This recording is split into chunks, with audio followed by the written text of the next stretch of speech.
شروع اللہ کے پاک نام سے جو بڑا مہربان اور نہایت رحم کرنے والا ہے۔ السلام علیکم۔ کیا موت کو بھی کوئی چیز ٹال سکتی ہے؟ میں آج آپ کے ساتھ حضرت سلیمان علیہ السلام اور ملک الموت کا ایک واقعہ شیئر کرنے جا رہی ہوں۔ ایک مرتبہ اللہ کے پیغمبر اور وقت کے بادشاہ حضرت سلیمان علیہ السلام احد نامی ایک شخص نے اپنے بیٹے کی شادی پر مدعو کیا۔ حضرت سلیمان علیہ السلام نے احد کے بیٹے کی شادی میں شریک ہونے کے لیے تیاری فرما رہے تھے کہ آپ کے پاس موت کا فرشتہ تشریف لایا اور عرض کرنے لگا، اے اللہ کے پیغمبر، آپ کہاں جانے کی تیاری میں ہیں؟ تو حضرت سلیمان علیہ السلام نے فرمایا، مجھے ایک شادی کی دعوت پر پہنچنا ہے۔ موت کے فرشتے نے حضرت سلیمان علیہ السلام کو خبر دی کہ آپ وہاں نہ جائیے، کیونکہ مجھے آج رات اس دولہے کی روح قبض کرنے کا حکم ملا ہے۔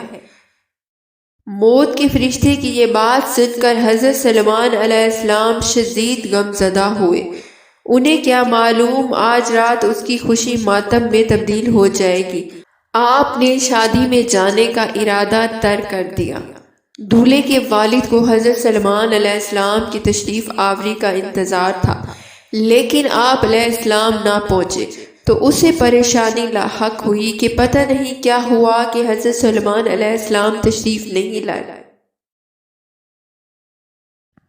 یوں رات گزر گئی اور اگلے دن دولہے کا والد حضرت سلیمان علیہ السلام کی خدمت میں حاضر ہوا اور آپ علیہ السلام کی شادی میں شرکت نہ کرنے کی وجہ دریافت کی تو حضرت سلیمان علیہ السلام نے کچھ خاص جواب نہ دیا اور دولہے کا حال پوچھا تو جواب میں دولہے کے والد نے سب خیریت بتائی، یعنی کہ دولہا زندہ اور سلامت تھا۔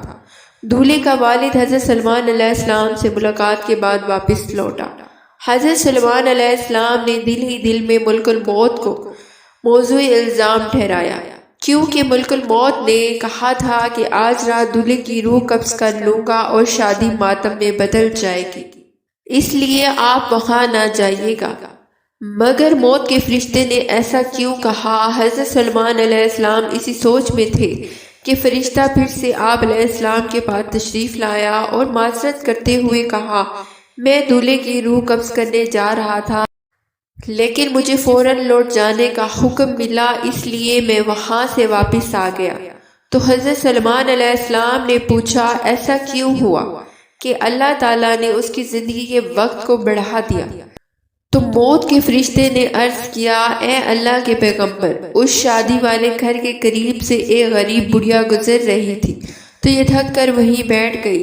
دولہے کے والد نے جب اسے دیکھا تو پوچھا، اماں جان، میں آپ کی کیا خدمت کر سکتا ہوں؟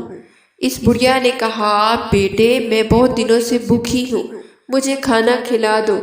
دولہے کے باپ نے فوراً اس کے سامنے کھانا لا کر پیش کر دیا۔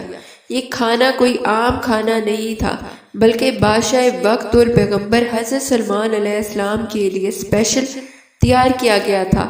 لذیذ کھانا کھا کر بڑھیا نے ہاتھ اٹھائے اور اللہ کی بارگاہ میں دولہے کی عمر میں برکت کے لیے دعا کی۔ اللہ تعالیٰ نے اس بڑھیا کی دعا کو قبول فرما لیا اور مجھے حکم دیا کہ اے عزرائیل، تو واپس لوٹ جا، میں نے اس دولہے کی عمر کو دراز فرما دیا ہے۔ سبحان اللہ! غریب اور مظلوموں کی دعا اللہ پاک کے عرش تک پہنچتے ہی قبول ہو جاتی ہے، اس لیے کہا جاتا ہے مظلوم کی آہ سے اور مسکین اور غریب کے ساتھ بھلائی کرو۔ اگر یہ بھوکے ہیں تو انہیں کھانا کھلاؤ، دعا کریں اور دعا پر یقین رکھیں، بے شک اللہ تعالیٰ ہر چیز پر قادر ہے۔ اگر آپ کو ہماری یہ ویڈیو پسند آئی ہو تو اسے لائک اور شیئر کر دیجیے گا۔ ہماری مزید ویڈیو دیکھنے کے لیے ہمارے چینل کو سبسکرائب کیجیے گا۔ شکریہ۔ اللہ نگہبان۔